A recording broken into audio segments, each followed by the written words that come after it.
नमस्कार, मैं स्वागत करती हूं आपका खबर इंडिया न्यूज में। आइए नजर डालते हैं आज की खास खबर पर। संजय राउत सांप हैं जो उद्धव ठाकरे की राजनीति खत्म करना चाहते हैं। 10 जून तक एनसीपी में होंगे शामिल नीतीश राणे।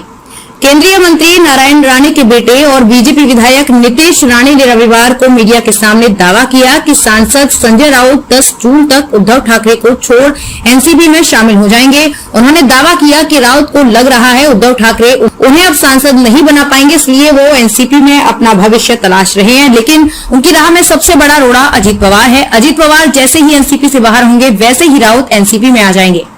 राउत की सारी तैयारी हो चुकी है, इसके लिए ही वे लगातार शरद पवार के पीछे लगे हैं। विधायक नीतीश राणे ने कहा कि जब शरद पवार साहब ने एनसीपी अध्यक्ष पद से इस्तीफा दिया तो देश भर के सभी विपक्षी नेताओं ने उन्हें फोन किया। केवल उद्धव ठाकरे ही ऐसे थे जिन्होंने फोन नहीं किया। राणे ने कहा कि संजय राउत ही उद्धव ठाकरे को शरद पवार से नहीं मिलने देते, तब मेरी बात को सबने हल्के में लिया था।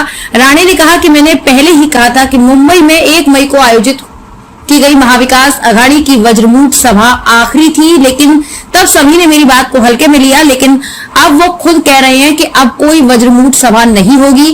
क्या कहा नीतीश राणे ने? नीतीश राणे ने दावा किया कि संजय राउत एनसीपी की वर्षगांठ पर या 10 जून से पहले एनसीपी में शामिल होंगे।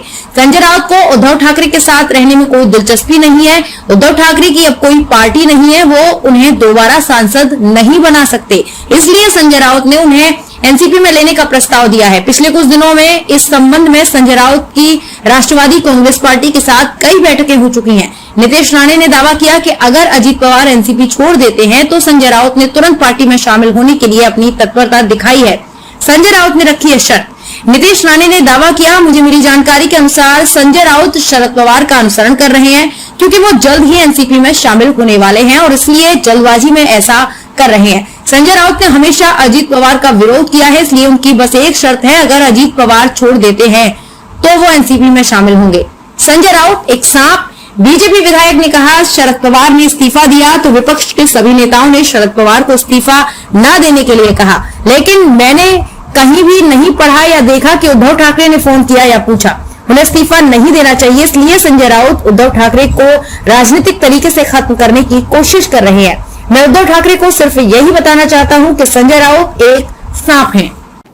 खबरों में अब तक के लिए बस इतना ही। फिर होगी आपसे मुलाकात ऐसी ही एक खास खबर के साथ। तब तक के लिए नमस्कार और बने रहिए खबर इंडिया न्यूज के साथ।